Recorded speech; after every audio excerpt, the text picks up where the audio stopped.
কারণ আপনার এলাকার মধ্যে, আপনার সেখানে পঞ্চায়েত এলাকার মধ্যে, আপনার ভূস্তরীয় এলাকার মধ্যে যারা সেখানে মানুষ সেখানে নির্যাতিত হচ্ছেন বিভিন্ন ক্ষেত্রে, সমস্ত অংশের মানুষ, সে যুবক হতে পারে, মহিলা হতে পারে, ছাত্র হতে পারে, শ্রমিক হতে পারে, কৃষক হতে পারে, অর্থাৎ সমস্ত অংশ মানুষের কাছে একটা বার্তা সেখানে পৌঁছে দিতে হবে যে যে সরকার, যে স্বপ্ন দেখে রাজ্যের মানুষ যে সরকারটা ক্ষমতা এনেছিল, সেটা সম্পূর্ণরূপে এই রাজ্যের মানুষের সেখানে কল্যাণে সেখানে কাজ করতে সেখানে ব্যর্থ হয়েছে।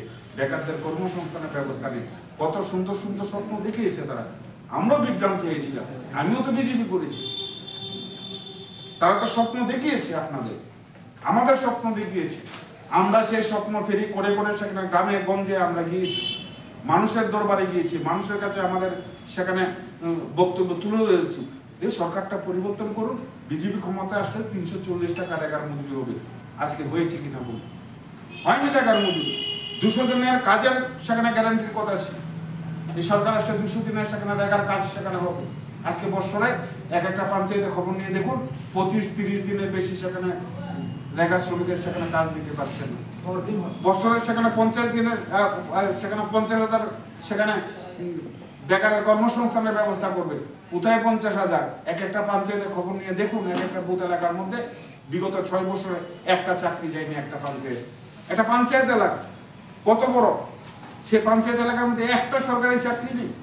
6 বছর সেখানে অতিক্রান্ত, শুধু বিভ্রান্ত করেছে, শুধু মিথ্যা প্রলোভন দিয়ে সেখানে মানুষকে সেখানে বিভ্রান্ত করেছে।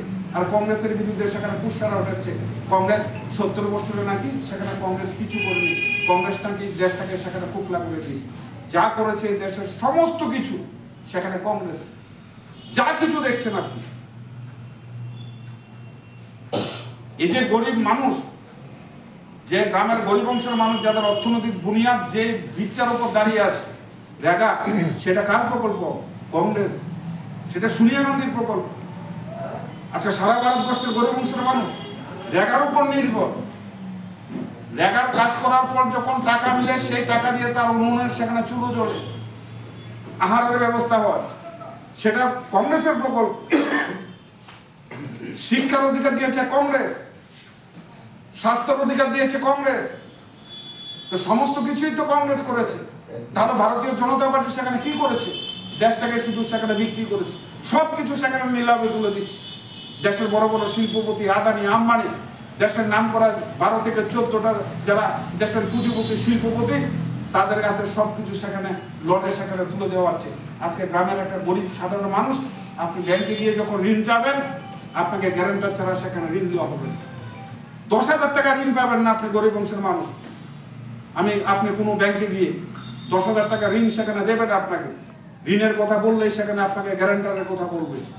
আপনি যদি ব্যাংক থেকে কোনো মতে ঋণ নিয়ে নেন 50,000 1 লক্ষ টাকা, আপনি যদি সঠিক মতে সময়ে সে ঋণ যদি আপনি পরিশোধ করতে না পারেন, ঋণ খেলাপের দায়ে আপনার সেখানে বাড়ি সেখানে কুরুপ দেওয়া হবে, আপনাকে জেলে সেখানে পাঠানো হবে। অথচ দেশের যারা বড় বড় শিল্পপতি আদানি আম্বানির লক্ষ কোটি টাকা ঋণ সেখানে মকুব করা হচ্ছে। তাহলে এই সরকারটা কার? আজকে ভাবতে হবে আমাদের। এই যে দেশের সরকার, ভারতীয় জনতা পার্টির সরকার, রাষ্ট্রপতি সরকার বলে যারা চিৎকার করছে, এই সরকারটা কার? বড় বড় শিল্পপতিদের, পুঁজিপতিদের। সারা দেশের সেখানে 70-80% টাকা 5 থেকে 7 জন শিল্পপতিরা। তারা গরিব মানুষের কথা ভাবছে না, এই রাজ্যটাকে সেখানে খুকলা করে দিচ্ছে। নেশার কবলে যুব সমাজ আজকে প্রত্যেকটা কানা গলি মহল্লা স্কুল কলেজে ড্রাগসের সেখানে নেশা ট্যাবলেটের সেখানে ছেয়ে যাচ্ছে, বিপর্যস্ত। আজকে এই রাজ্যের সেখানে যুব সম্প্রদায় বিভ্রান্ত। সেখান থেকে যতক্ষণ আপনি সেখানে বেরিয়ে না আসতে পারবেন, আপনি হয়তো ভাবছেন, আমি হয়তো ভাবছি আমার সন্তানটা এখনো সুখে আছে, নেশা করছে না, আমি নেশার বিরুদ্ধে আন্দোলন কেন করব? আপনি হয়তো ভাবছেন আপনি আপনার পরিবারের কথা, আপনার ছেলেটা সেখানে নেশাগ্রস্ত হচ্ছে না, কিন্তু আপনার পেছনের বাড়ির ছেলেটা নেশাগ্রস্ত হলে তার এফেক্ট কিন্তু আপনার পরিবারের মধ্যে পড়তে সেখানে বাধ্য। কাজে সেই কারণে এই যে একটা সরকার, সেই সরকারের বিরুদ্ধে আপনাদের দাবিটা সেখানে ন্যায্য, সেই দাবি নিয়ে সেখানে আমাদের লড়াই থাকবে, আমাদের আন্দোলন থাকবে, আমাদের বক্তব্য থাকবে। বিধানসভায় দাঁড়িয়ে আমাদের সেখানে বিধানসভার বিধায়করা সেখানে চিৎকার করছেন আপনাদের জন্য, বেতন সভার ভেতরে এবং বাইরে যেমন আমাদের সেখানে আন্দোলন থাকবে, ঠিক সেইভাবে আপনাদের কাছে সেখানে অনুরোধ করব, এই রাজ্যটাকে, এই যে একটা রাহু যে চেপে বসে আছে রাজ্যের মানুষের মাথা, সেখান থেকে বেরিয়ে আসতে হলে গ্রামে গঞ্জের সংখ্যা কম হতে পারে, সংখ্যা নিয়ে সেখানে বিভ্রান্ত হওয়ার কোনো কিছু নেই। বিজেপি তো ছিল না এই রাজ্যে, অনেকে হয়তো সেখানে বলবে আপনাদের, কংগ্রেসের বক্তব্য নিয়ে যখন মানুষের কাছে যাবেন, মানুষকে কংগ্রেসের কথা বলবেন, মানুষ হয়তো বিজেপি বন্ধুরা হয়তো টিটকারি দেবে, আপনাদের টিপ্পনি দেবে যে কংগ্রেস দেশে আসেনি, একটা পঞ্চায়েতের মধ্যে মাত্র 2 জন 3 জন কংগ্রেস, 4 জন কংগ্রেস, এই 4 জন কংগ্রেস দিয়ে তোমরা সরকারে আইবা, দেখবেন আপনাদের সেখানে টিটকারি দেবে। তাদেরকে সেখানে বোঝা উচিত, এই ত্রিপুরা রাজ্যে যখন 13 সালে বিধানসভা নির্বাচন হয়, তখন বিজেপির ভোট শেয়ার কত ছিল? মাত্র 1.5%। 100 জনের মধ্যে মাত্র 1.5 জন। কত সালে? 13 সালে। 5 বছরের পর 18 সালে বিধানসভা নির্বাচনে যখন এই রাজ্যের সরকার, সেখানে আবার বিধানসভা নির্বাচন হয়, যে দলটার ভোট শতাংশ ছিল 1.5%, সেই দলটা 52% নিয়ে সেখানে সরকার এসেছে। ভাবা যায়? মানুষ ইচ্ছা করলে অনেক কিছু পারে। কাজে কুটুক্তি শুনে বিভ্রান্ত হওয়ার কোনো কারণ নেই। যেটা কি করে সম্ভব, কি করে কংগ্রেসের পক্ষে সম্ভব? হ্যাঁ সম্ভব। আজকে দেশ রাহুল গান্ধীর নেতৃত্বে সেখানে দেশ সেখানে জাগতে শুরু করেছে, মানুষ সেখানে বলতে শুরু করেছে। আজকে ধীরে ধীরে সেখানে মানুষ নামছে। গতকালকে বিশ্বা মঞ্চে সেটা ভাবা যায়? মহিলা কংগ্রেসের নেতৃত্বে এত বড় সম্মেলন হবে, এত বড় মিছিল হবে? ছিল না তো কংগ্রেসের। 93 সাল থেকে সক্রিয়ভাবে সেখানে কংগ্রেস করছি। উদয়পুর শহরে 3 থেকে 4 জনের বেশি নিয়ে আমরা মিছিল করতে পারিনি। কংগ্রেসের মিছিল হলে এই 5-7 জন মহিলার মধ্যে সীমাবদ্ধ। আজকে উদয়পুর থেকেও তো সেখানে মহিলারা যাচ্ছে, সারা রাজ্য থেকে সেখানে মহিলারা আসছে, ঐক্যবদ্ধভাবে সেখানে সম্মেলন হচ্ছে, সেখানে মিছিল হচ্ছে। তার মানে কি? ধীরে ধীরে মাতৃশক্তিও সেখানে জাগ্রত হচ্ছে। কাজে আমি অনুরোধ করব, সংখ্যা কম হতে পারে, সংখ্যা নিয়ে বিভ্রান্ত হওয়ার কোনো কারণ নেই। একজন আপনি আছেন, আপনি আপনার পরিবারটা ঠিক করুন, আপনার প্রতিবেশীর সাথে কথা বলুন, আপনার পাড়ার লোকের সাথে কথা বলুন, আপনার ভূতের লোকের সাথে কথা বলুন। 10 জনের সাথে যদি আপনি সম্পর্ক তৈরি করতে পারেন, তার মধ্যে দেখবেন 10 জনকেই সেখানে আশা করা সেখানে বোকামি। 10 জনের সাথে যদি কথা বলেন, আপনি যদি মনে করেন 10 জনে আপনার প্রতি আসবে, আপনার মিছিল আসবে, আপনার সাথে সেখানে বিভিন্ন কর্মসূচি যাবে, সেটা ভুল।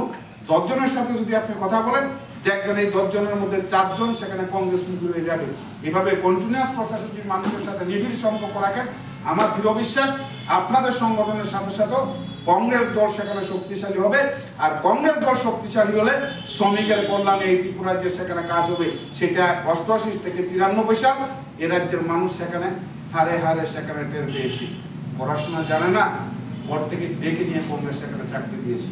8 ক্লাস ঘর থেকে ডেকে নিয়ে চাকরি দিয়েছি, জোর করে চাকরি দিয়েছে। করবে না, অনেক আমরা বাগনা এলাকার মধ্যে আছে, করবে না চাকরি, অনীহা, জোর করে নিয়ে সেখানে হোমগার্ডে ঢুকিয়ে দিয়েছে।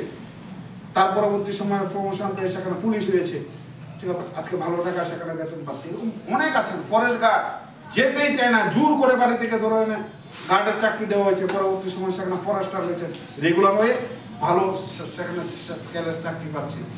কংগ্রেস আমলে 5 বছরে 37,500 বেকারকে সেখানে কংগ্রেস চাকরি দিয়েছে। এই রেকর্ড এই ত্রিপুরা যে কোনো দল সেখানে ভাঙতে পারবে না। কারণ কংগ্রেস কাজ করার সেখানে মানুষের জন্য সেখানে মানসিকতা রয়েছে, পলিসি রয়েছে, রণকৌশল রয়েছে, সেটা কংগ্রেসের মধ্যে সেখানে রয়েছে। কংগ্রেস শ্রমিক, কৃষক, যুবক সমস্ত মেহনতি মানুষের কল্যাণে সেখানে কাজ করতে চায়। আমি অনুরোধ করবো আপনাদের দলের সংগঠনের সাথে সাথে, শ্রমিক সংগঠনের সাথে সাথে কংগ্রেসটাও আপনারা গ্রামে গঞ্জে সেখানে আপনারা শক্তিশালী করুন। এতে আপনাদের সেখানে কল্যাণে কাজ হবে, রাজ্যের প্রগতি হবে, রাজ্যের উন্নয়নের জন্য সেখানে একটা ভিত সেখানে তৈরি হবে। এই কথা বলে সবাইকে সেমিনারে প্রণাম, কৃতজ্ঞতা, ভালোবাসা জানিয়ে আমি আমার আলোচনা শেষ করছি। নমস্কার, ধন্যবাদ সবাই।